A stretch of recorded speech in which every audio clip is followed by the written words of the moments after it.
अगर सारे Marvel super hero zombie बन जाएं तो उनसे लड़ने के लिए कौन आएगा।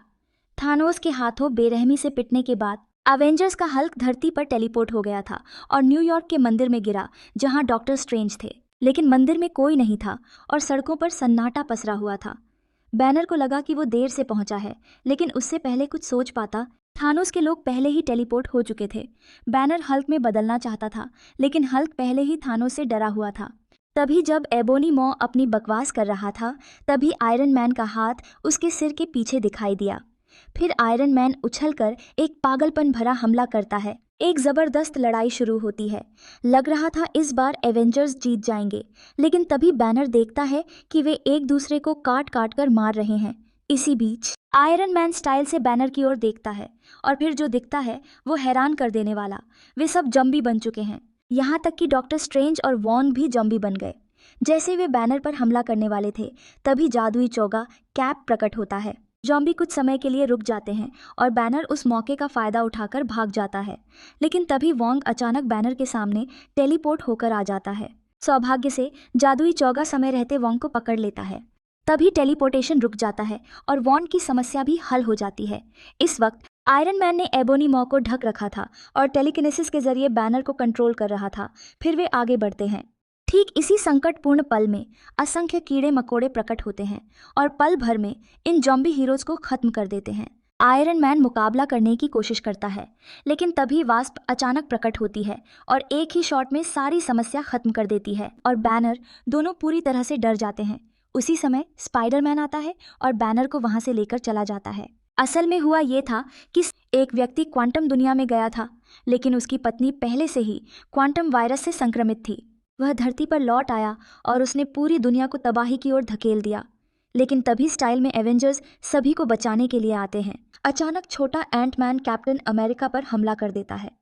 एक एक करके वह सब एवेंजर्स को काट लेता है और फिर क्या, पूरी दुनिया के सबसे बेहतरीन सुपर हीरोज बन जाते हैं जॉम्बी सुपर विलेन। जॉम्बी बनने के बाद भी उनके पास उनकी सारी शक्तियां बनी रहती हैं। इसी दौरान बैनर को लेकर वे पहले ही एयरबेस पर पहुंच चुके होते हैं, जहां कई सुपर हीरो बची हुई मानव जाति को सुरक्षित रखने की कोशिश कर रहे होते हैं। वे जॉम्बी वायरस का एंटीडोट बनाने की कोशिश में लगे होते हैं। फिर वे सबवे स्टेशन पहुंचते हैं, लेकिन शहर में पहले ही बिजली नहीं होती, इसलिए वे अलग हो जाते हैं ताकि ऐसा कोई ट्राम खोज सकें जो चालू हो सके। बैनर जब ट्रेन खोज निकालता है, तब उसे पता चलता है कि गियर बॉक्स खोला नहीं जा सकता। तब वास्प सिकुड़कर इंजन के अंदर जाती है, लेकिन इंजन चालू नहीं हो पाया और थोड़े बूस्ट की ज़रूरत थी। इसी वक्त स्पाइडरमैन अपनी मकड़ी के जाल से ट्रेन को खींचने लगता है। इस दौरान हैप्पी और शैरन खोजबीन कर रहे थे। तभी अचानक हैप्पी पर एक तीर आकर लगता है और कोई उसे अंधेरे में खींच ले जाता है। शैरन तुरंत अपने साथियों से मदद मांगती है। तभी एक और तीर आकर उसके हाथ को दीवार में गाड़ देता है। ये तीर चलाया था जॉम्बी हॉकाई ने। उसी वक्त विंटर सोल्जर को जैसे ही इस बारे में पता चलता है, वो भी जॉम्बी फाल्कन के हमले का शिकार हो जाता है। बिना एक शब्द बोले विंटर सोल्जर अपनी बंदूक उठाकर फाल्कन को गोली मारता है, लेकिन फाल्कन जवाब में उसे जोरदार किक मारकर जमीन पर गिरा देता है। ऐसे संकट के क्षण में ओकोए एक जबरदस्त जंप अटैक करके विंटर सोल्जर की जान बचा लेती है। उधर जॉम्बी में बदल चुका हैप्पी हॉकाई के साथ शैरन की ओर बढ़ रहा था। शैरन जमीन पर गिरी हुई पिस्टल उठाने की कोशिश कर रही थी। हैप्पी उस पर रेजर अटैक करने ही वाला था। तभी शैरन उसकी कलाई पकड़कर पलट देती है और रेजर सीधे हैप्पी के चेहरे में धंस जाता है। इसी के साथ हैप्पी की कहानी खत्म हो जाती है, लेकिन हॉकाई का हमला अब भी जारी था। शैरन झटपट अपने ग्लव्स उठाती है और वहां से भाग जाती है। इस बीच स्पाइडरमैन पहले ही ट्रेन को 4000 पाउंड की ताकत से चार्ज कर चुका था। अब अगर ब्रेक छोड़ दिया जाए तो ट्रेन आसानी से चालू हो सकती थी, लेकिन तभी उसके पीछे अचानक दर्जनों जॉम्बी आ धमकते हैं और उस पर झपटने ही वाले होते हैं। एक बार फिर जादुई पोशाक बाहर निकल आई और ऊपर से हमला कर दिया। तभी एंट ह्यूमन आकर सभी के साथ मिलकर लड़ाई करने लगा। इसी दौरान बचे हुए एवेंजर्स ट्रेनों की तरफ भागते हैं और एक एक कर ट्रेन में चढ़ जाते हैं। बेन हैंड ब्रेक छोड़ देता है और ट्रेन तेजी से आगे बढ़ने लगती है। जादुई पोशाक स्पाइडरमैन को भी पकड़कर गाड़ी की टूटी हुई खिड़की से अंदर खींच लेती है। गाड़ी तेज रफ्तार से दौड़ती हुई सामने खड़े सभी जॉम्बियों को कुचलते हुए आगे बढ़ती है, लेकिन तभी एक जॉम्बी टूटी हुई खिड़की से अंदर घुस आता है और शैरन पर हमला कर देता है। शेरन की चीख सुनकर विंटर सोल्जर घबराकर दौड़ता है और देखकर हैरान रह जाता है।